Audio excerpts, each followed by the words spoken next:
रे एंट्री करिवे उर्वशी। टिकेट मिलिबा परे फैंस को मागिले राय। तबे बॉलीवुड रो सबुठु सुंदरी उर्वशी रौतेला जे कि निजर फैशन और चुलबुली अंदाज पई सब बेले लाइमलाइट रे रहिथांती। ताका बोल्डनेस पई से सब बेले चर्चा रे मध्य रहिथांती।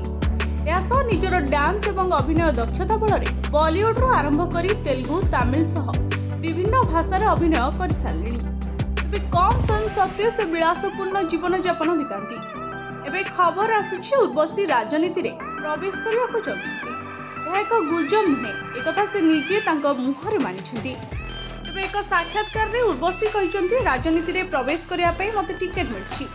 एबे ए निष्पत्ति मोर हेबो जे मु राजनीति को आसीबी ना नहीं। तबे मु निश्चित नुहे राजनीति को आसीबी कि नहीं। एथिपई मु मोर प्रशासक मानकु राय मागिछि।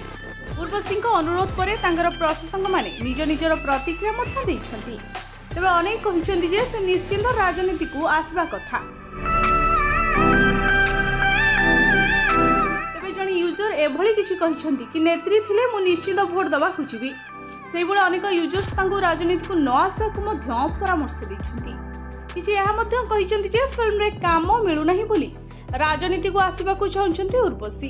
Bureau report Bhanjadoot news.